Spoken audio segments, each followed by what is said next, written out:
금융투자소득세 도입이 5개월여 앞으로 다가왔는데요.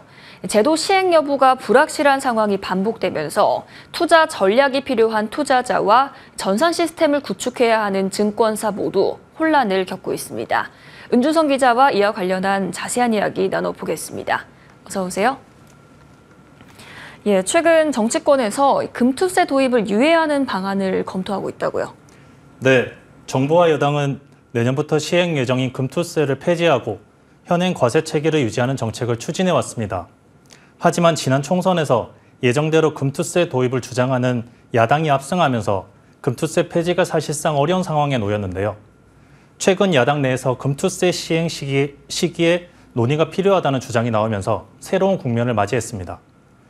이재명 더불어민주당 당대표 후보도 지난 10일 한국 주식시장만 역주행한다며 금투세가 기본적으로 필요하지만 시행 시기를 고민해야 한다고 생각한다고 말했습니다. 유력한 당권 주자인 이재명 후보가 사실상 금투세 유예론에 힘을 실으면서 관련 논의가 본격화될 것이라는 기대감이 커지고 있습니다. 이 금투세를 둘러싼 의견 대립이 이전에도 있어서 도입이 한 차례 유예가 된 바 있죠? 네, 맞습니다. 금투세가 포함된 소득세법 개정안은 지난 2020년 12월 국회를 통과했습니다. 소득이 있는 곳에 세금이 있다는 과세 원칙에 따라 증권 거래세를 줄이고 일정 수준 이상의 금융소득에 세금을 부과하는 제도인데요. 2023년 1월부터 시행될 예정이었지만 보완이 필요하다는 우려가 나왔고 결국 법 시행을 며칠 앞두고 국회는 과세 기준을 높이고 시행도 2025년으로 유예하기로 합의했습니다. 하지만 이번에도 시행을 앞두고 불확실성이 지속되는 이런 상황이 반복되고 있습니다. 특히 금투세에 대해서 개인 투자자들의 시선이 곱지 않은 것 같습니다. 이유가 무엇일까요? 금투세가 도입되면 기존의 비과세 대상이었던 국내 주식과 채권 등의 매매차익에 세금이 부과되게 되는데요. 개인 투자자들은 금투세가 시행되면 국내 주식시장의 연말 세금 회피성 자금이 대거 이탈하게 되고 장기 투자 비중도 더욱 낮아져 국내 증시 경쟁력이 떨어질 것이라며 반발하고 있습니다. 또 금투세가 외국인과 기관 투자자에게 해당되지 않아서 개인 투자자들의 부담만 가중된다고 주장하고 있습니다.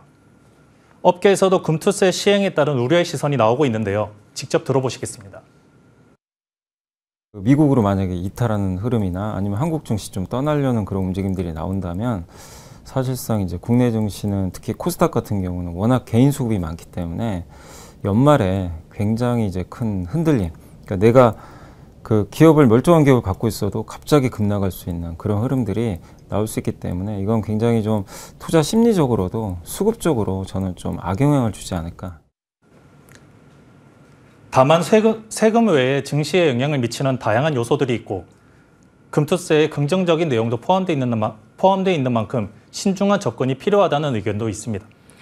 그런데 이 금투세 도입까지 약 5개월밖에 남지 않았습니다. 정책 방향이 좀 빨리 결정돼야 하는 거 아닌가요? 네, 맞습니다.